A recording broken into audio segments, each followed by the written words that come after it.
What happens when ordinary robot gets struck by lightning and gets human-like abilities to learn and learns about the world? Easy. You got this film right here.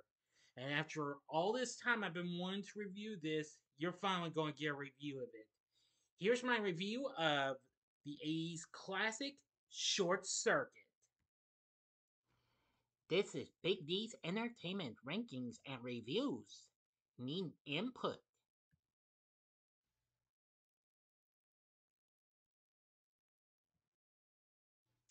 So, greetings, my fellow YouTubers, and welcome to Big D's Entertainment Rankings and Reviews. My name is Noel, better known to as the Big D, and this time around I bring to you a review of the 1986 sci fi comedy flick Short Circuit, released by TriStar, directed by John Badham, and written by S.S. Wilson and Britt Mag. It centers on an experimental military robot that is struck by lightning and gains human like intelligence, prompting it to escape its facility to learn more about the world. Starring Ally Sheedy, Steve Guttenberg, Fisher Stevens, Austin Pendleton, and G.W. Bailey, and Tim Blaney as the voice of the robot known as Number 5. The film was released on May 9th, 1986. Film was a big success, despite getting mixed reviews, though. But it still became a big hit.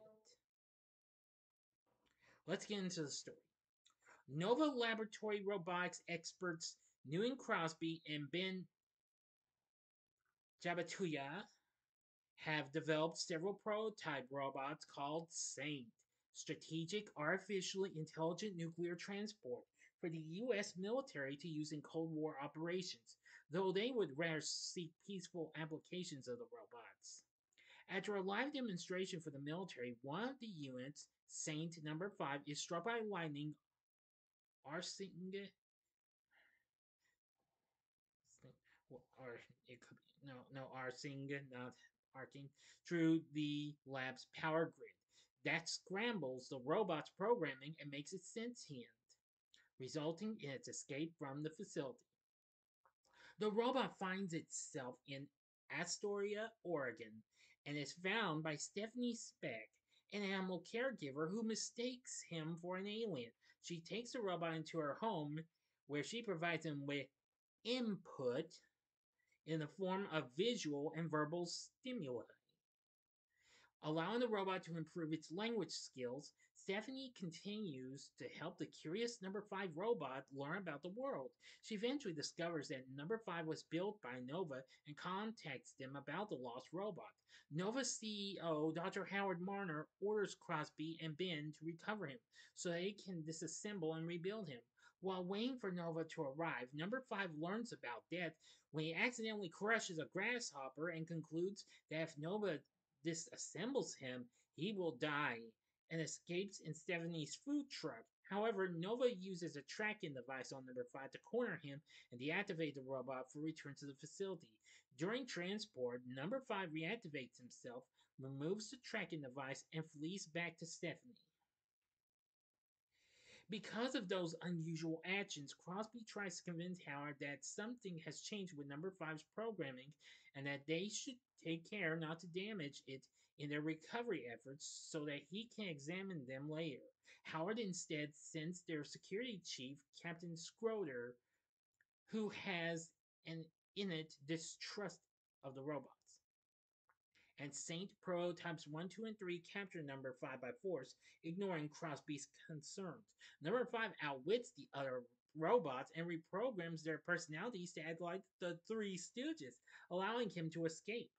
Number 5 kidnaps Crosby, takes him to Stephanie, and convinces Crosby of his sentience. They find that Schroeder has called in the U.S. Army to capture Number 5 and on his orders restrain Crosby and Stephanie so he can open fire. Now for the ending, you know the procedure.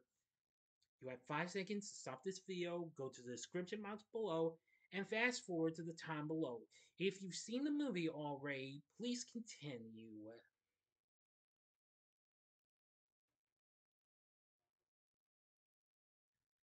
Okay, you've been warned. To protect his friends, number 5 leads the army away and appears to be destroyed by a helicopter missile. Stephanie is devastated as Schroeder's men scrounge the remains of number 5 as trophies, prompting Crosby to resign from Nova and drive away with Stephanie in the Nova van. Howard is dismayed over the loss of his research and the 11 million monetary loss and dismisses Schroeder for insubordination. Crosby and Stephanie are surprised to discover that number 5 had hidden under the van, having assembled a decoy himself from spare parts to mislead the military. Crosby suggests taking number 5 to a secluded ranch in Montana where there will be much input for the robot, and Stephanie agrees to come with them. As they drive off, number 5 asserts that his name should now be Johnny 5 based on the DeBarge song Who's Johnny, which had been playing on the van's radio in the story. So, what did I think of Short Circuit? After watching this a few times, I absolutely love this movie. This is a very fun film. And I actually do like number 5. He is just so funny. Always need input. Yep. That is just so cool. And what have you. The film did well, nonetheless, as it was released. It went on to make it make a domestic total of 40 million here against its $15 million budget. The reviews were mixed. Rotten Tomatoes has it at 62%, saying amiable and good natured, but also shallow and predictable. The film is hardly as deep or emotionally res- resonant as E.T., though Johnny 5 makes for a charming robot protagonist. Metacritic has a score of 50, and CinemaScore gave it an A minus. The New York Times described the film as a cheerful, inoffensive fantasy in which such attractive live action actors, as Steve Guttenberg and Ally Sheedy play second fiddle to machinery, and wrote that the movie, which has the clean, well scrubbed look of an old Disney comedy, is nicely acted. A reviewer for Variety called the film a hip, sexless sci-fi send-up and praised the writers for some terrific dialogue that would have been a lot less disarming if not for the winsome robot and Sheedy's affection for it. The Sun Sentinel gave it a good review, saying number 5 is the real star of this energetic film. Sheedy, Guttenberg, and company are just supporting players. Roger Ebert, unfortunately for the Chicago Sun-Times, was not impressed and called it too cute for its own good.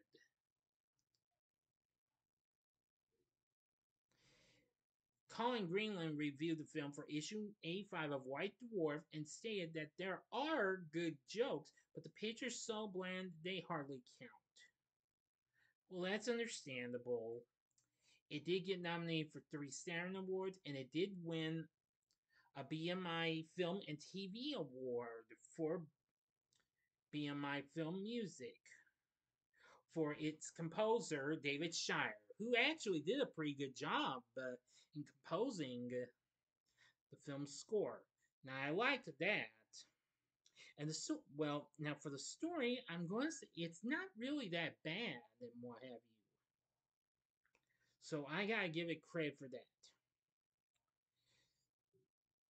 Anyway, although no soundtrack for the album was released at the time, El DeBarge had a chart hit with the single Who's Johnny, the theme from the film, which was released on the Gory label through Motown, and it reached number 3 on the Billboard Hot 100 and number 1 on the Hot R&B Singles chart.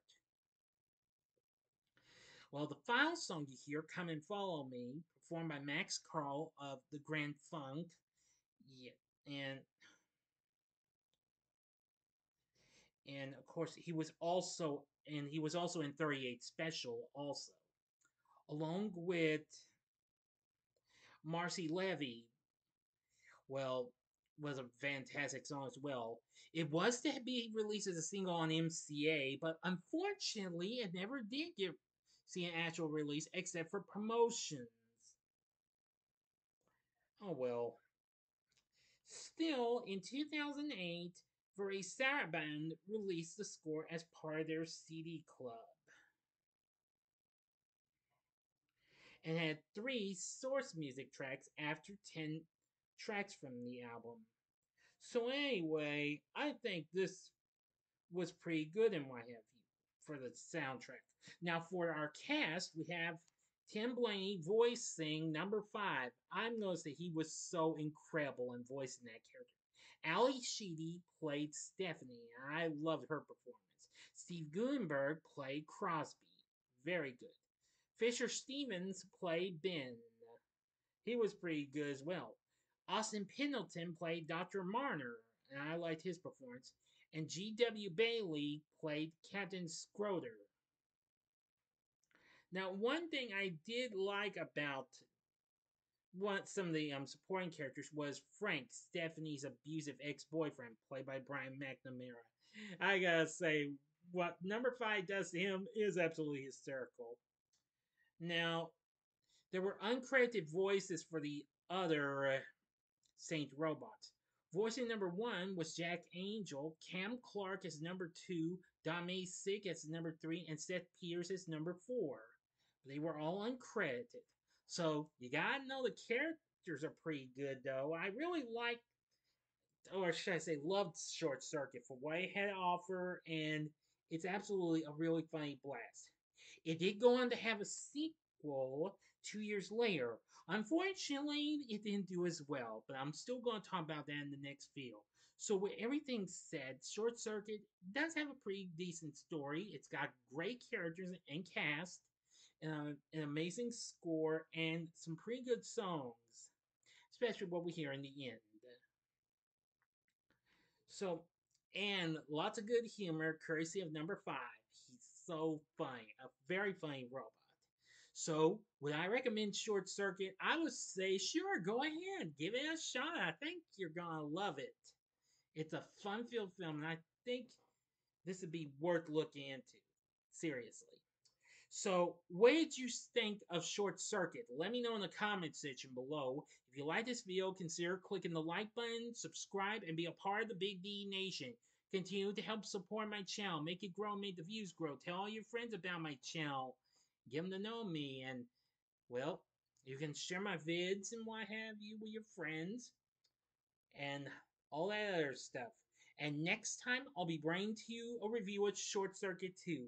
Although I probably won't give the whole story away since that was a major dud. But still pretty fun though. So in the meantime, check out my reviews for some of these other films that were pretty fun and what have you. In the upper left-hand corner is my review of a classic that my short circuit can come close to, and that's the classic of E.T., the extraterrestrial. The upper right-hand corner is my review for the recent for a really for a film that Steve Guttenberg did a year after this, and that's Three Men and a Baby from 1987. Or if you'd like some more robots, check out my spoiler-free review of the new animated film Transformers 1. And the bottom right-hand corner is the button you can click to subscribe. If you like rankings and reviews on movies, TV, music, video games, etc., then I'm your guy. Thanks for watching. Until next time, I'm the Big D saying, see ya!